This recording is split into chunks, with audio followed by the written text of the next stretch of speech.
عمران خان صاحب کے اوپر توشہ خانہ کیس دائر کر کے وفاقی حکومت خود پھنس چکی ہے۔ وفاقی حکومت نے ہر ممکن کوشش کی کہ عمران خان صاحب کو توشہ خانہ کیس کے اندر نااہل کروایا جائے۔ الیکشن کمیشن نے تو عمران خان صاحب کو قومی اسمبلی کی سیٹ سے ڈی سیٹ کر دیا، لیکن اس کے بعد پھر ریفرنس دائر کر دیا گیا سپریم کورٹ کے اندر کہ عمران خان صاحب کو توشہ خانہ کیس کے قوانین کی خلاف ورزی کی صورت میں انہیں نااہل کیا جائے، اور دوسرا ان پر ریفرنس دائر کیا گیا کہ انہوں نے جو توشہ خانہ سے اثاثے جو انہوں نے بیچے، تحائف بیچے، اس میں سے جو پیسے ریکور کیے گئے ان کو اثاثوں کے اندر ظاہر نہیں کیا، تو اس ریفرنس کے اوپر بھی عمران خان صاحب کو نااہل کیا جا سکتا ہے۔ تو یہ سپریم کورٹ کے اندر ریفرنس بھیجے گئے، لیکن اب ایک درخواست دائر ہوئی اس لاہور ہائی کورٹ کے اندر۔ اظہر صدیق ہیں، ایڈوکیٹ اظہر صدیق، انہوں نے لاہور ہائی کورٹ کے اندر ایک درخواست دائر کی کہ توشہ خانہ کی جتنی بھی تفصیلات ہیں وہ جاری کی جائیں کہ کس حکمران نے کتنے توشہ خانہ سے تحائف لیے، کس حکمران نے کتنی پرسنٹیج دی، کتنے پرسنٹ پیسے جمع کروائے، کیونکہ اب سے پہلے عمران خان صاحب کے دور حکومت سے پہلے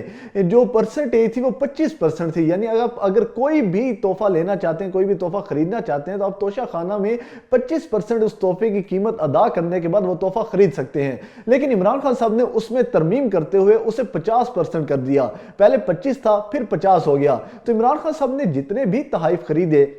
وہ 50% ادائیگی کرتے ہوئے وہ تحائف عمران خان صاحب نے خریدے۔ تو عمران خان صاحب کی وہ تفصیل، اب توشہ خانہ کی جو تفصیلات ہیں وہ درخواست دائر کی گئی اظہر صدیق صاحب کی جانب سے لاہور ہائی کورٹ کے اندر کہ وہ تفصیلات وفاقی حکومت سے طلب کی جائیں، جس پر لاہور ہائی کورٹ نے وفاقی حکومت سے تفصیلات طلب کر لی ہیں کہ آپ توشہ خانہ کی تمام تر تفصیلات عدالت میں پیش کریں کہ کس حکمران نے کتنے تحائف خریدے اور کتنی پرسنٹیج کے اوپر خریدے۔ تو جس پر جو وفاقی حکومت کے وکیل تھے ایڈوکیٹ جنرل، انہوں نے کہا کہ توشہ خانہ ایک سیکرٹ ایکٹ کے تحت اس کی جو تفصیلات ہیں وہ جاری نہیں کی جا سکتی، یہاں تک کہ کورٹ میں بھی جاری نہیں کی جا سکتی۔ لیکن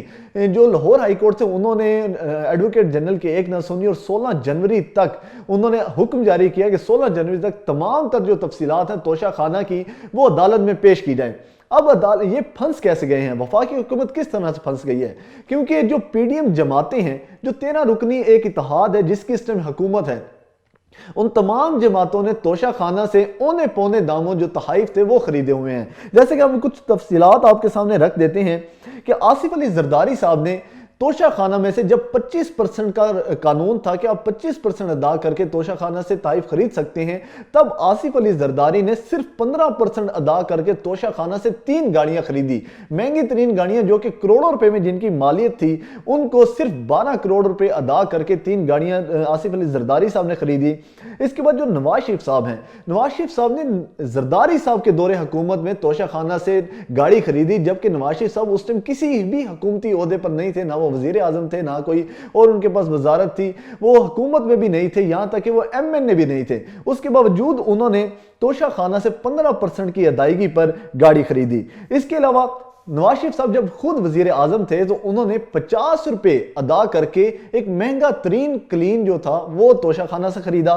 اس کے علاوہ جو ایک سوٹ کیس دیا گیا تھا نواز شریف صاحب کو قطر کے امیر کی جانب سے، وہ انہوں نے محض 850 روپے ادا کر کے خریدا تھا۔ 1999 کے اندر نواز شریف صاحب کو ایک مہنگی ترین گاڑی گفٹ ملی جو کہ توشہ خانہ میں آئی، اور توشہ خانہ کے ریٹ کے مطابق 1999 کے ریٹس کے مطابق اس مرسیڈیز کی جو قیمت تھی وہ 45 لاکھ روپے بنتی تھی۔ تو 45 لاکھ کی گاڑی صرف 6 لاکھ روپے ادا کر کے نواز شریف صاحب نے خریدی۔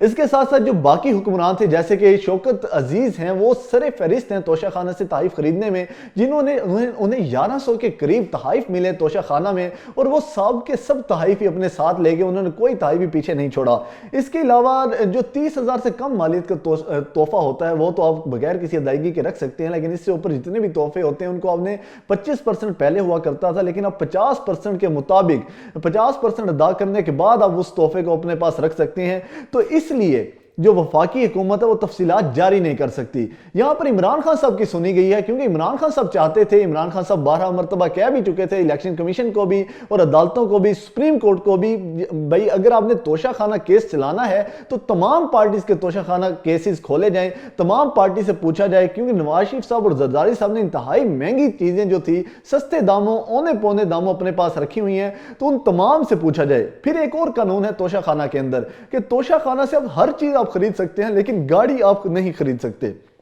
لیکن یہاں پر جو دو سربراہان تھے نواز شریف اور آصف علی زرداری صاحب، انہوں نے توشہ خانہ سے گاڑیاں پرچیز کی، تو گاڑیاں تو قانون کے مطابق آپ پرچیز ہی نہیں کر سکتے، اس لیے وفاقی حکومت اب پھنس چکی ہے۔ اگر تفصیلات جاری ہو جاتی ہیں تو جو انہوں نے عمران خان صاحب کے اوپر فضول کیسز بنائے ہوئے ہیں کہ عمران خان صاحب نے توشہ خانہ سے گھڑی خرید لی جو کہ آپ قانون کے مطابق خرید بھی سکتے ہیں، آگے سیل بھی کر سکتے ہیں، تو عمران خان صاحب تو بالکل قانون کے مطابق ہی انہوں نے کام کیا، لیکن یہاں پر غیر قانونی جو کام کیے ہوئے ہیں وہ پی ڈی ایم کی جماعتوں نے کیے ہوئے ہیں، اور اس لیے پی ڈی ایم جماعتیں پھنس گئی ہیں کیونکہ لاہور ہائی کورٹ نے اس کی تفصیلات مانگ لی ہیں، اور جب تفصیلات سامنے آئیں گی تو جو پھنسیں گے وہ یہ 13 جماعتیں اور ان کے سربراہ ہوں گے۔ ملتے ہیں نیکسٹ ولاگ کے اندر، تب تک کے لیے اللہ حافظ۔